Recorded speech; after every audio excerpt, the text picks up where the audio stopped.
Hi guys! Oh, bubuksan ko to kasi matagal ko tong hinintay. Hindi nabuksan. Nakatambak lang dyan. May panggagamitan kasi ako. Gusto ko siya.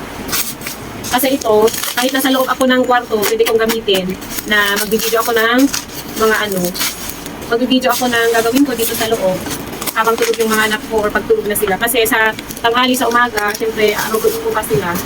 Ayan, guys. Oh, di ba ang ganda niya? Tapos andito yung ano lang siya, oh. Hindi mo na siya i-assemble. Ang ganda! Mura lang to. Ang happy ko naman. Bumili na ako kasi kapag sinabi ko sa asawa ko, hindi naman siya gagawa, may trabaho siya, may ginagawa siya dito sa bahay. O diba? Tapos, ayan, oy. Ang galing, ito lagayan ng kape.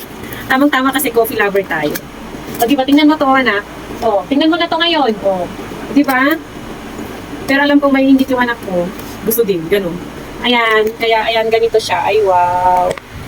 May lagayan siya ng phone. Ay, bakit naman nawala yung cam? Ayan, may lagayan siya dito. Laptop, anong ilalagay dito? Tablet, ganun. Itong phone. Kaso matatakpan yung cam ko. Ayan siya. Gusto ko siya. Kasi, pag ganito, kailangan kong mag-video kahit nandito ako sa loob ng kwarto namin. At least meron akong gamitin table. Wala kasi kaming furniture dito sa loob ng kwarto. Plain lang tong kwarto namin. Hindi pa po kompleto. Pero, ayan. Ito gusto kong gawan ng video ngayon. Kaya ako binuksan tong table ko. Ang ganda, di ba? Ayun, ang ganda niya. Hindi ako nahirapan.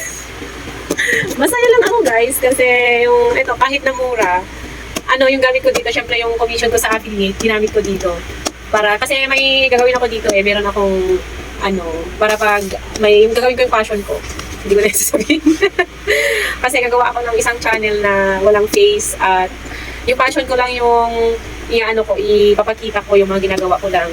Kaya ayan, kailangan ko ng table na kahit nandito ako sa loob ng kwarto namin, nagagawa ko pa rin yun. Table lang, tapos yung item, tapos ilaw, ganun. Ganun yun, guys. Trying hard yung mare nyo.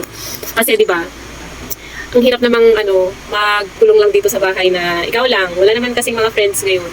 Kasi nasa 30s na tayo, busy na tayo sa bawat buhay natin. Tapos, sa social media lang tayo try natin na nag-side hustle, lalong-lalo na pag nandito lang tayo sa bahay. Kasi mas maganda kasi yung meron tayong sariling pera, based experience ko, na ngayon ko lang na gawa ng medyo paraan na sana makapag-earn din tayo habang nandito sa bahay. Ang hirap palang talent. Oo, yung mga daming work from home, may mga ganun, pero wala talaga akong skills. Tas, 2 years lang akong, 2 years yung college ko. Oo, hindi ako 4-year degree. In short, di ako nakapag-graduate ng bachelor. Ang hirap lang, guys, kasi syempre, wala tayong work.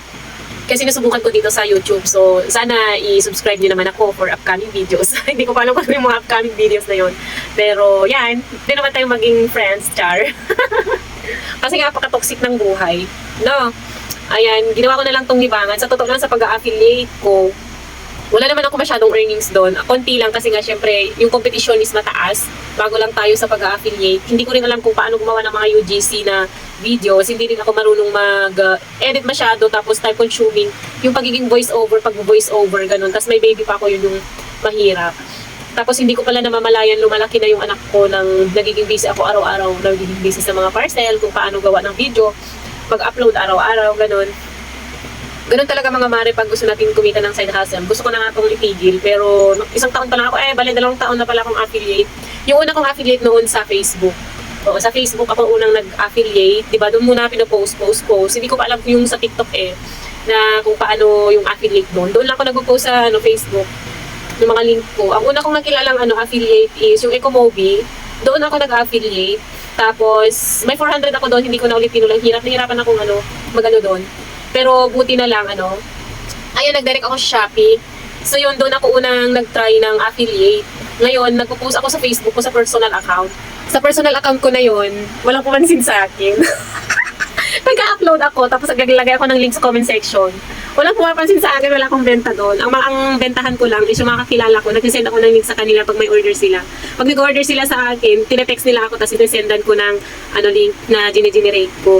Ayun, isang taon na gano'n. Alam mo kung magkano kita ko sa isang taon? 1, 2. Sa mga sariling order ko, 1, 2 yun. O, Mar, sa 1, 2 na yun. Isang taon na yun, ha? Tapos ngayon, buti na lang, alam ko yung sa TikTok, nalaman ko yung sa TikTok, Tapos nag-ano ako dito, nag-search ako dito sa YouTube kung paano, kaya pumasok ako doon.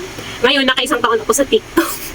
Isang taon ako sa TikTok, tapos wala akong masyadong benta sa isang taon. Nag-explore lang ako sa isang taon. Ngayon, ang ano pa ng mga videos ko doon, mga hindi quality. Kasi hindi ko talaga alam kung paano magpakilala ng products, hindi ko alam kung paano magsalita, hindi ko alam kung ano yung tamang gawin, ganun. Kaya ayun, may sales naman doon, pakurot-kurot. Ngayon sa isang taon na yun, nag-order pa rin yung mga kaibigan ko, tapos yung order ko na rin, doon ko kinukuha yung commission ko.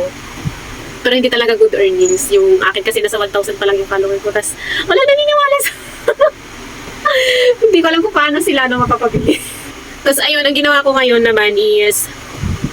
Buti na lang nalaman ko, may bago si Shopee. Doon ako kumapit. Uy, lumipat ako kay Shopee. Tapos ayun, transfer ko yung mga videos ko kay Shopee. Kinuha ko ulit sa TikTok. Transfer ko yun kay Shopee. Ay, nakapag-affiliate ako kay Shopee. Kahit medyo konti pa followers ko. Bago pa lang kasi si Shopee, yung Shopee video nila. And doon muna ako nag-affiliate. Bumalik ako sa kanya, customer ako ni Shopee, pero dahil sa affiliate ko, pumunta ako sa TikTok. Ngayon, dahil sa kanya, dahil dyan, bumalik ako. So ngayon, nabuhayan yung loob ko. Siyempre, konti pa lang. Pero siyempre, kailangan pa rin nating mag-grow or i-learn kasi hindi naman hindi naman magtatagal yung ganyan na may paano siya. May pa-voucher lagi doon sa ating mga videos. Kailangan talaga na kahit na walang voucher, tapos, ayan, nakita nila yung video mo, meron kang basket, bibili sila ng kahit wala silang makukuhang voucher doon. Ayan mga mami, yun lang, na-share ko lang yung journey ko sa ating affiliate life. Kasi di ba mahirap, mother ka, tapos, ayan, araw-araw kang busy ka magiging mother, tapos busy ka din sa pag-discover. Tapos ang gulo, di ba? Tapos minsan, hindi na ako masyadong nag-i-emote ngayon. Slight lang, pero minsan nakaka-emote na din ang buhay. Pero yun lang mga mi, sa susunod ulit magchikahan tayo about sa ating sa ating mga buhay, no. Kaya ayan, kung ano din yung mga bagay na pinagkakabisihan nyo, hindi naman masamang mag-try. 'Di ba? Kasi nanay tayo, hindi tayo pwedeng sumuko na lang. Kaya ayan, for next video, pa-subscribe naman ako guys. Thank you so much and good night.